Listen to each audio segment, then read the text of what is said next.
Salut à toutes et à tous, aujourd'hui je vais vous parler d'un char, et pas n'importe quel char, le KV6. Alors ce char n'a rien à voir avec le KV1 ni le KV2 puisqu'il n'existe même pas en réalité. Bon, avant de continuer la vidéo, je vais vous demander de prendre 5 secondes de votre temps pour vous abonner.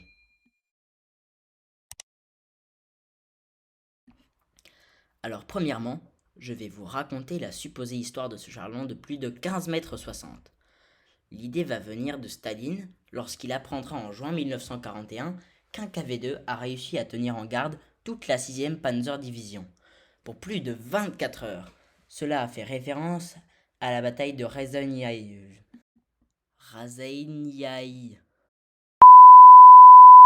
Staline va alors immédiatement ordonner que l'on commence le développement d'un nouveau blindé basé sur le KV-2, espérant que s'il construisait des chars encore plus puissants, il arriverait à stopper l'avance allemande.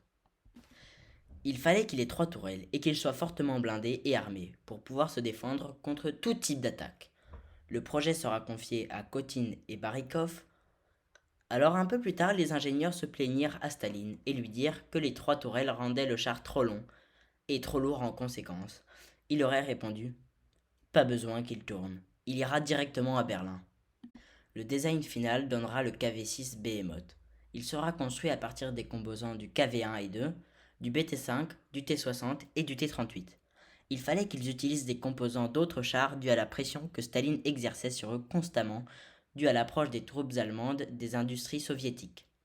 Dû à sa taille, le char a été équipé pour pouvoir traverser des cours d'eau de presque 3,5 mètres de profondeur. Il sera aussi équipé d'une tour d'observation que l'équipage pouvait démonter, qui leur permettait de rediriger les tirs des canons et des obusiers.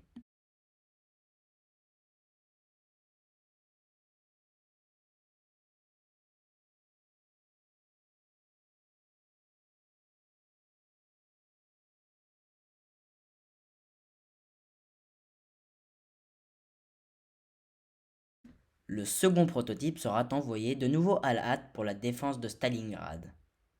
Ce prototype sera équipé d'indicateurs qui diront aux membres d'équipage quand le canon est pointé sur une autre tourelle. Mais malheureusement, ce char sera détruit en essayant de franchir un ravin, dû à l'explosion du moteur. Le troisième prototype a une coque renforcée et a aussi été envoyé pour la défense de Stalingrad, au début 1942. Il a réussi à détruire 3 avions allemands, mais lorsqu'il était en train de tirer sur des positions allemandes, tous les canons tiraient dans la même direction au même moment. Toute la fumée et le recul des douilles de 152 mm vont causer une explosion interne qui détruira le véhicule. Après tout cela, Staline annulera le projet et beaucoup des ingénieurs du char finiront leur vie au goulag de Sibérie. Ce char sera aussi surnommé l'orchestre de Staline. Je le rappelle encore une fois, tout ce qui a été écrit sur ce char est sa supposée histoire. Si cette vidéo vous plaît, dites-le moi en commentaire parce que je vais peut-être faire une série sur les chars fake. Pour ce qui est de ses caractéristiques, il a 3 tourelles principales et 4 autres petites. Pour la première, c'est une tourelle de KV1 armée avec une pièce de 76,2 mm. Avec au-dessus, une autre petite tourelle armée de deux 12,7 mm. On retrouve aussi cette même tourelle derrière. Elle est suivie par la tourelle principale, qui est une tourelle de KV2 modifiée, qui intègre 2 canons de 152 mm. Au-dessus, il y a encore une tourelle de BT5, cette fois armée avec une pièce de 45 mm. Pour la dernière tourelle, c'est encore une tourelle de KV1, avec des lance-missiles Katyusha au-dessus, et encore une petite tourelle. Cela dépend des modèles en fait. Parce que, au fur et à mesure du temps, différents modèles, différentes petites tourelles ont été ajoutées ou retirées du véhicule sur les images et bien évidemment fake. Pour la protection de ce monstre, comme c'est un char fake, c'est difficile de savoir, mais c'est à peu près de 160 mm à 7 mm.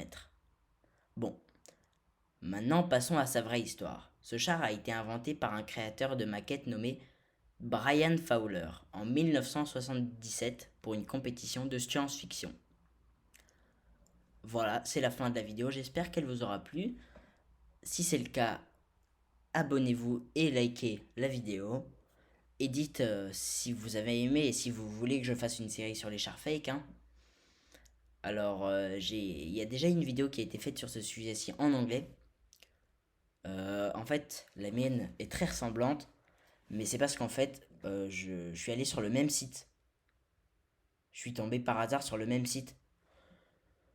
Et j'ai regardé la vidéo. Donc je suis tombé sur le même site. Donc en fait, c'est la même chose, sauf que c'est un peu traduit par moi. Donc en fait, je copie pas vraiment sa vidéo, c'est juste que j'ai pris ça sur un autre site.